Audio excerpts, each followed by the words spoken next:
안녕하십니까. 신의 한수 박완석입니다. 파도 끝이 없는 남자 조국. 이웃나라 일본에선 조국에 대해 이렇게 말했다고 하지요. 양파 남자 담아내기 오또꼬라고 했다고 합니다. 그런데 이 조국 파다 보니 이제 석탄까지 나왔습니다. 석탄 채굴하는 곳을 막장이라고 하지요. 정말 막장입니다. 이와 관련된 소식 박창훈 기자가 전해드립니다. 안녕하십니까? 네, 안녕하세요. 어떻게 된 내용인지 한번 보도해 주시겠습니까? 네, 제가 오늘 일일뉴스에서 간략하게 말씀을 드렸는데요. 자유한국당 주광덕 의원실에 따르면요. 조국의 처남이 임원으로 근무하고 있는 AH해운의 관계사가 2017년 6월달 보유 중인 동친 상하이호라는 배를 중국계 선사에 매각했다고 합니다. 그리고 그 매각한 배는 중남미 국가인 벨리즈 국적의 신성 하이어로 이름을 바꿨다고 합니다. 여기까지는 아무 문제 없는 그런 일반적인 배 매각 과정이라고 말씀드릴 수가 있는데요. 그 이후에 유엔 조사에 따르면요. 2017년 7월과 8월 이 배는 북한 남포항에서 석탄을 실어서 중국과 베트남 등지로 운송을 했다고 합니다.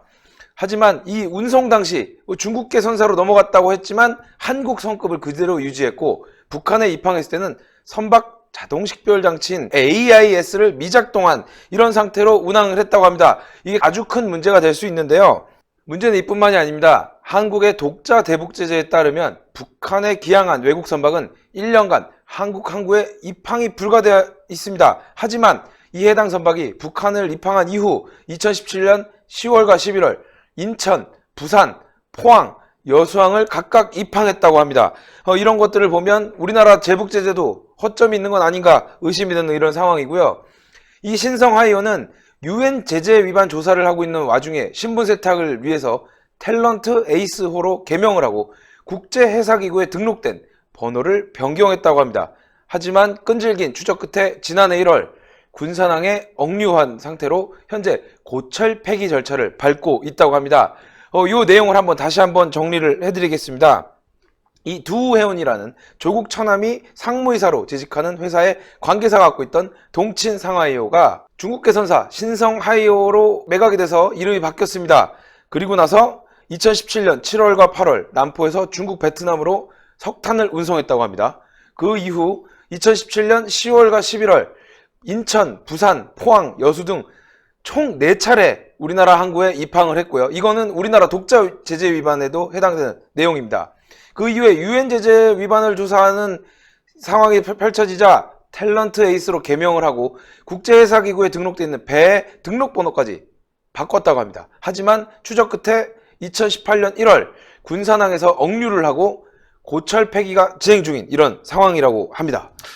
이거는 선적을 세탁하고 네. 그 배를 나중에 폐기까지 하는 걸 봐서는 네. 무언가 비밀스러운 작업이 이루어졌고 네. 그 비밀스러운 작업을 숨기기 위한 작업이 아닌가 하는 매우 합리적인 의심이 듭니다. 네, 그렇습니다. 일단 배 이름을 바꾸는 거야 그렇다고 할 수 있습니다. 선사가 변경됐을 때 배 이름을 바꾸는 건 당연한 결과니까요. 그건 아무 문제 없다고 생각합니다. 하지만 2017년 7월과 8월에 남포에서 중국과 베트남으로 석탄을 수출을 했고요. 그 상황에서 선박 위치 등록 장치인 AIS를 끄고 운항했다는 거는 대북 제재를 피하기 위해서 꼼수를 부린 거라고 확신할 수 있는 거고요. 그러다 보니까 인천과 부산, 포항, 여수에 4번이나 입항하는 그런 상황이 된 겁니다. 이게 선박 위치 추적 장치를 꺼놓으면 우리나라 이 관계기관에서 북한을 갔다 왔는지 확인을 할 수 없지 않습니까? 그렇기 때문에 이런 것들이 좀 뭔가 의심스러운 부분이 많이 있다. 거기다가 남포에서 중국과 베트남으로 석탄을 운송한 다음에 우리나라 항구에 왜 굳이 4군데에 갔나? 그것도 좀 의심해 볼 만한 문제입니다. 왜 갔는지가 가장 중요한 문제가 아닐까? 무엇보다 가장 의심스러운 점이 네. 바로 이 두해운입니다. 네. 두해운은 알려져 있다시피 조국 처남이 네. 근무하고 있지 않았겠습니까? 네, 그렇습니다. 조국 법무부 장관에 대해서 우리 국민 여론이 이 사람은 법무부 장관으로 매우 부적격하다. 네. 그리고 지금 문재인 정권에서도 이 조국은 인사해서 내보내야 된다는 여론이 매우 큰 것으로 알고 있습니다. 네, 그렇습니다. 그럼에도 불구하고 문재인 대통령, 이 문재인은 조국 임명을 강행하지 않았습니까? 네. 혹시 이 북한에 보낸 석탄과 조국과 이 문재인 간에 무언가 비밀스러운 것이 있지 않나 하는 합리적인 의혹이 드는데 여기에 대해서는 어떻게 생각하십니까? 이게 좀 의심스러운 부분은 이뿐만이 아니라는 게 이 두 해운이 이 동친 상하이호를 중국계 선사에 팔지 않았습니까? 그 비슷한 시기에 국적 컨테이너 선사들의 협력체인 한국해운연합의 멤버로 들어가게 됩니다. 근데 이 두해운이라는 업체가 여기 들어가기에는 매우 작은 소규모의 업체라고 합니다. 그럼 거기에 들어갈 수 있는 데에서도 무언가 권력의 특혜를 받지 않았느냐, 권력의 비호를 받지 않았느냐, 뭐 이런 식의 의혹도 충분히 발생할 수 있는 소지가 있다는 것이네요. 네, 그러니까요. 이런 부분이 이제 최근에 그리고 이제 밝혀졌기 때문에 검찰에서 아마 이 부분에도 수사를 하지 않을까.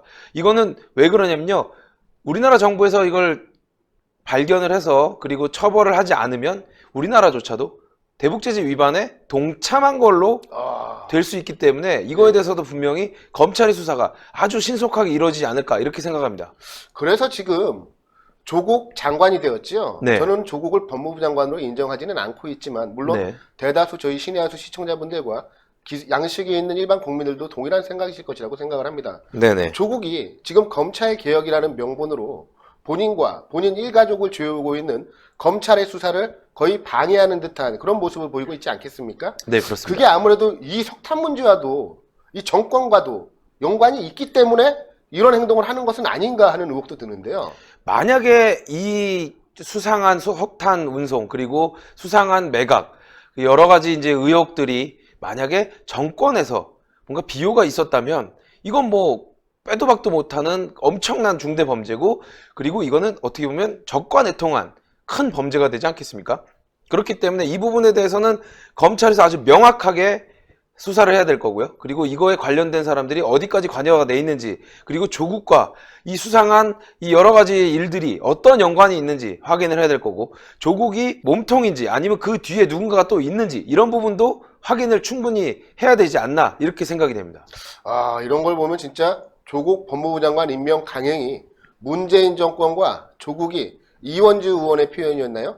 한 몸이기 때문에 그랬다는 그 주장이 저는 설득력을 갖고 있다고 생각이 듭니다. 네, 제가 봐도 좀 설득력이 있는 게요. 유엔 제재 위반 관련해서 지금 어마어마하게 많은 의심 사례들이 많지 않습니까? 그런데도 불구하고 지금 정부에서 제대로 수사를 하지 않고 있는 그런 부분인데 이번 조국 게이트로 인해서 이 모든 과거의 의혹들이 낱낱이 밝혀지지 않을까 전 그렇게 좀 기대하고 있는 그런 상황입니다. 네. 아, 참.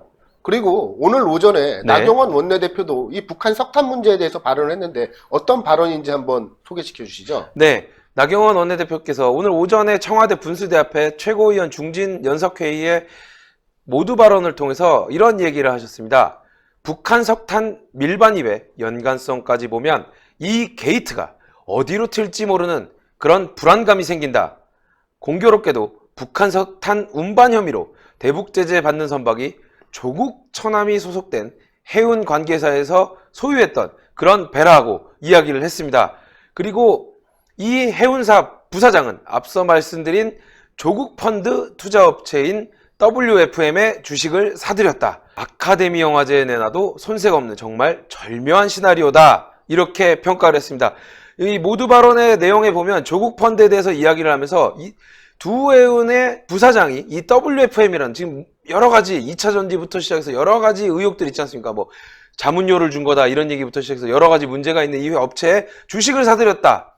이거는 어떻게 보면 뭔가 연관성이 없다고 말하기가 너무 개연성이 너무 큰 그런 상황 아니겠습니까? 예. 그러다 보니까 나경원 원내대표께서 아카데미 영화제에 내놔도 손색 없는 절묘한 시나리오라 이렇게 얘기한 게 이것들이 거미줄처럼 얽히고 설키고 그들이 자신들의 각자의 이익을 위해서 다른 사람들이 품앗이를 해주는 이런 형태가 아닌가 이런 의심이 될 만한 아주 결정적인 증거가 아닌가 이렇게 생각이 됩니다. 의심을 안 할 수가 없는 그런 상황인 것 같습니다. 네.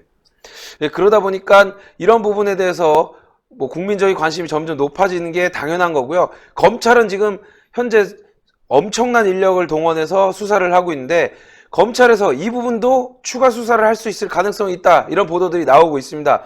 이 수사도 철저하게 해서 조금의 의혹도 다 밝혀졌으면 좋겠다 이렇게 좀 말씀드리고 싶습니다.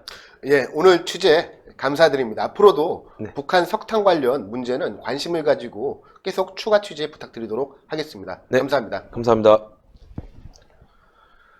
조국 법무부 장관 임명 강행에 대한 이유가 바로 이 북한 석탄 문제는 아니었을까 하는 매우 합리적인 의심이 듭니다.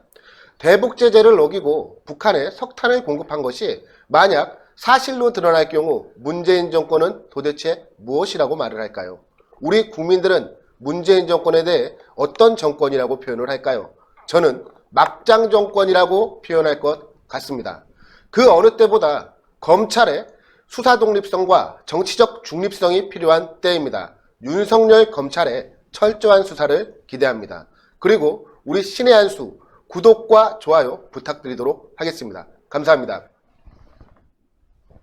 고생하셨습니다. 감사합니다.